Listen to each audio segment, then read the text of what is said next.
Hey everyone, Jinx here. I'm making this video and I know in advance I'm going to get a lot of opinions for it, but what happened with the Charlottesville incident really struck a chord. Being someone who is half black and half white, I've seen a lot of things on different sides of the spectrum, and the way our president has reacted to it has just really hurt. Being a black person in America first, and knowing that this is who's in charge and this is how he reacts to these situations, there isn't words. The first reactions wasn't even anger, it was just pain. And I want you to see what happened so you can form your own opinion before I continue on.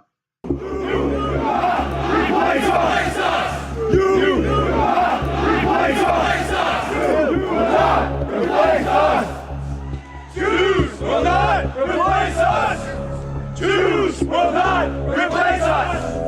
Jews will not replace us! Blood and soil! Blood and soil! Blood and soil! Blood and soil! Blood and soil! Blood and soil! Whose streets? Our streets! Whose streets? Our streets! Whose streets? Our streets! Whose streets? Our streets! Whose streets? Our streets! Whose streets? Our streets! Whose streets? Our streets! Whose streets? Our streets!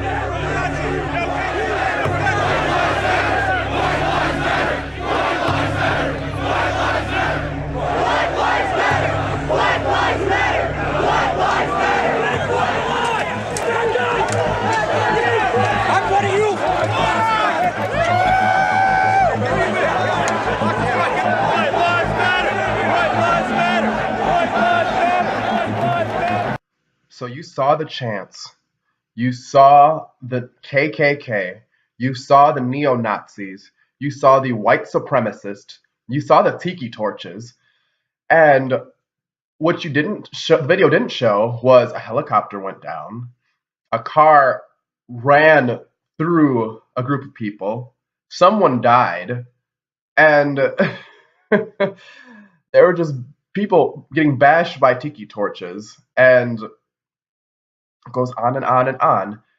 And after this happened, the president took his, long story short, took his own time to get back to this message. 2 days later, to actually give a for real statement on which a president should in times like this, because this was domestic terrorism.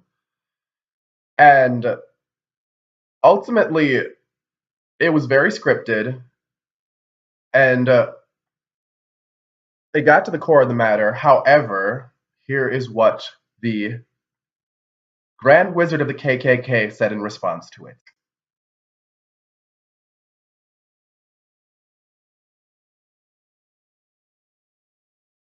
For those of you who don't know, the president held a conference shortly after this, and this is where things begin to head south. Well, not begin. Things are heading even more south. And Democrats and Republicans alike are pissed now because of this. Excuse me. What about the alt-left that came charging at the, as you say, the alt-right? Do they have any semblance of guilt? Let me ask you this. What about the fact they came charging with clubs in their hands, swinging clubs? Do they have any problem? I think they do. About race relations in America, and do you think things have gotten worse or better since you took office? I think they've gotten better or the same. Look, they've been frayed for a long time. And you can ask President Obama about that because he'd make speeches about it. But from both sides, sir, you said there was hatred, there was violence on both sides. Well, I do think there's blame. Yes, I think there's blame on both sides. You look at both sides. I think there's blame on both sides, and I have no doubt about it, and you don't have any doubt about it either. And if you reported it accurately, you would say. Kill the person. Heather hired Charlottesville. They showed up in Charlottesville. Excuse me. To protest. Excuse me. They didn't put themselves down as you, and you had some very bad people in that group. But you also had people that were very fine people on both sides. You had people in that group, excuse me, I saw the same pictures as you did. You had people in that group that were there to protest the taking down of, to them, a very, very important statue and the renaming of a park from Robert E. Lee to another name. And you had people, and I'm not talking about the neo-Nazis and the white nationalists, because they should be condemned totally. But you had many people in that group other than neo-Nazis and white nationalists, okay? And the press has treated them absolutely unfairly. Now, in the other group also, you had some fine people, but you also had troublemakers, and you see them come with the black outfits and with the helmets and with the baseball bats.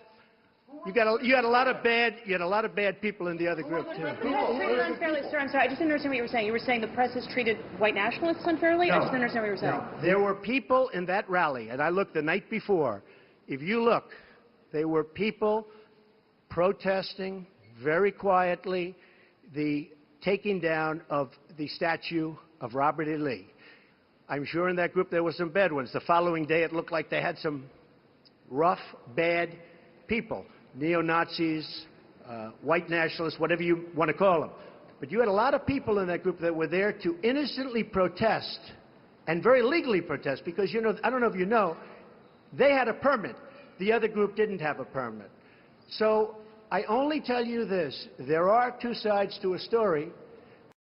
So as you saw, Donald Trump equivocated the good of humanity that was anti-protesting the KKK, neo-Nazis, and white supremacists with torches, and said they're on the same plane of there were bad people on both sides, and they're pretty much equals in all this that went wrong.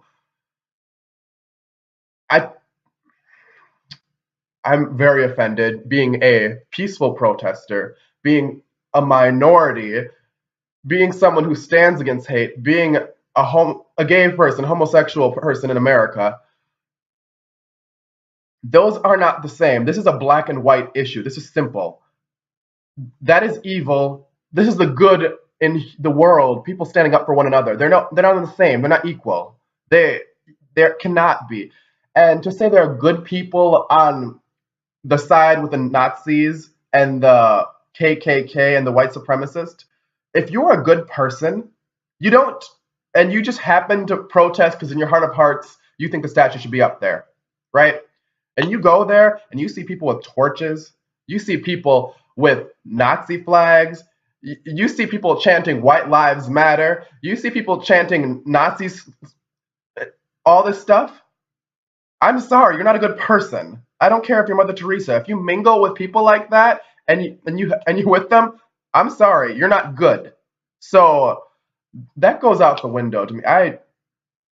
This is just painful just to see the person in charge of our nation and to take it this direction and pretty much put us in the same category.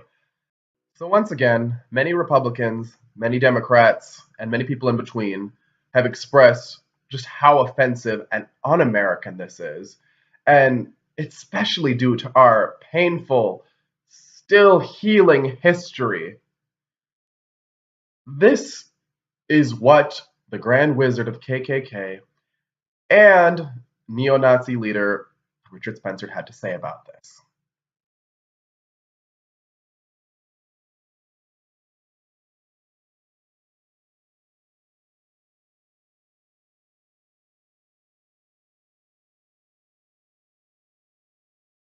And I vividly remember Donald Trump when he was running. He said to the black community, you know, I'm black, so that's me to me. What do you have to lose? I, as a black man in America, have a lot to lose. I have my life I could lose. I have the morals and how much we fought and ran for of our country and integrity. I have just my little sisters to think about, and if I have children, what that leads and brings to them, I have a lot to lose. And honestly, we have an enabler in charge of this country. He says he's not a racist. He says he's the least racist person you'll ever meet. But you know what? That's the crazy part about all this. we can always point out who is a racist and the bad, the KKK, the neo-Nazis. Those are easy targets to point out who are the hate groups. We know what that looks like. They show their hate dead on. It's the people that say they aren't racist, but enable people like them that sit there and allow this to happen, that are pretty much a part of the problem, and why that woman died in this instant. Those people are the ones that are the most dangerous. I think about that. I protest all the time and peacefully, but that could have easily been me out there. You never know where it's going to happen. I mean, he blames us, our side, for being in the wrong for not having a permit, and that equates to all the evil these white supremacist groups have done. And all in all, I'm also tired, and since we're on this topic, let's talk about it. I'm tired of people saying, well, you're just a sore loser because Hillary didn't win, or Bernie didn't win, or whatever. And that's why you're looking at every opportunity you can to find something wrong with Donald Trump. This is not about that. This is being a black person in America and how much we have to lose. This is being a gay person in America and how much it is to lose. This is having Middle Eastern friends, Latino friends, minorities, immigrants in my family, and how much we all have to lose. It's not okay. And this is why there's so much side-eye game to the Trump base, because even if he is the perfect politician that will stand up and give you all the things you need, financially or whatever, policy-wise, at what cost? At what cost? When is the point where you say, people are being stepped on left and right with these dog-whistled remarks, these enabling of hate groups, these just terrible things that are tearing us down. We are telling you they are tearing us down. Just because they're dog-whistled remarks and you can't hear them, we hear them clear as day. They target us specifically. And there comes a point in time where you can only look past so much in a person. And to quote Maya Angelou, when someone shows you who they are, believe them. And we've been seeing time and time and time again who this person is. So to answer the question, is Donald Trump a racist? He says he's the least racist person out there, and many people think he is. But the reality is, it doesn't matter. And I'll tell you why it does not matter. Because he is given a platform, he is enabled, and he is empowered the Klan, neo-Nazis, and white supremacists. And whether he's a racist or not, that's even more dangerous than just being a plain old-fashioned racist, or even someone who's closeted racist. That is more dangerous because these people that actually are fearless, the Klan's members that are not wearing masks now, the people that are marching through streets with torches, when you give them the power, they need to feel like they can do anything. Who cares whether you are or not? The reality is you have opened the floodgates. So in closing, I know this video is not going to resonate well with everybody. I get it. But I'm coming from a place as a black person in America, as a gay person in America. I've been called a nigger monkey, a faggot, all these crazy things since he's been taken office. And I'm speaking my truth because this is something that hurts. This is something that's dear to my heart. This is why I protest. And it's something I can't look away from anymore. I need to stand up for my Latinos. I need to stand up for the immigrants in my family. I need to stand up for my people of color. I need to stand up for the women out there. I need to stand up for all of these things, the Middle Eastern people, I can't stand by and do nothing. So whatever side you're on, I hope you can hear that and that can actually resonate, and maybe it'll change something. All right. It's me, Jinx, signing out. And hopefully I didn't piss off too many of my Republican friends. Take care.